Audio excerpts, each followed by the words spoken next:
নমস্কার বন্ধুরা, আমি ডক্টর পঞ্চমী। আজকে আলোচনা করব গলার সমস্যা নিয়ে। গলার সমস্যা নানা রকম কারণে হতে পারে এবং কিছু মেডিসিনও বলবো যে মেডিসিনগুলি নিলে রোগী খুব তাড়াতাড়ি সুস্থ অনুভব করবে। গলার সমস্যা বেশিরভাগ ক্ষেত্রে দেখা যায় যাদের প্রচণ্ড ঠান্ডা লাগে, তাদের ক্ষেত্রে গলার সমস্যা পরিলক্ষিত হয়।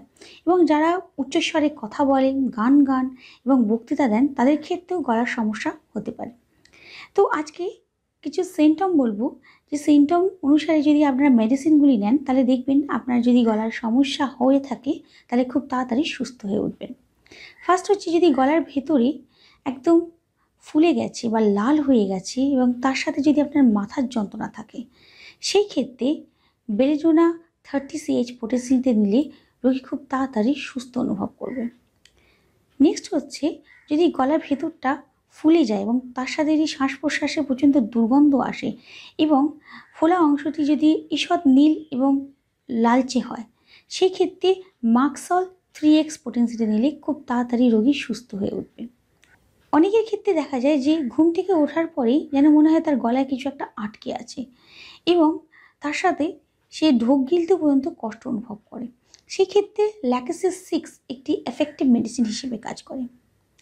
এবং যাদের জ্বরের সাথে, প্রচণ্ড জ্বরের সাথে যদি গলায় ব্যথা হয়, সেক্ষেত্রে অ্যাকোনাইট 3X খুবই এফেক্টিভ মেডিসিন হিসেবে কাজ করে। এবং যারা উচ্চস্বরে কথা বলেন বা বক্তৃতা দেন বা গান, তাদের ক্ষেত্রে যদি তাদের স্বরভঙ্গ হয়ে যায় বা একেবারেই গলা যদি বসে যায় বা গলায় যদি প্রচণ্ড ব্যথা অনুভব করে, সেখানে আর্নিকা 3X একটি খুবই উপযোগী মেডিসিন হিসেবে কাজ করে। এবং যাদের আলজিভ বড় হয়ে যায় এবং আলজিভ বড় হয়ে যাওয়ার ফলে যদি প্রচণ্ড ব্যথা অনুভব করে, সেই ক্ষেত্রে ক্যালকেরিয়া ফস 30 CH এবং ক্যালিমিউট 30 CH যদি দেওয়া যায়, তাহলে রোগী খুব তাড়াতাড়ি সুস্থ অনুভব করবে।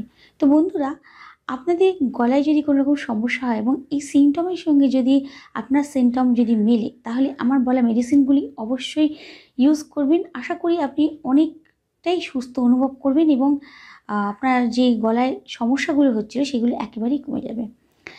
তো বন্ধুরা, আজকের মতন এইটুকুই। কাল আবার একটি নতুন ভিডিও নিয়ে আপনাদের সঙ্গে দেখা হবে। ততদিন খুব ভালো থাকুন, সুস্থ থাকুন।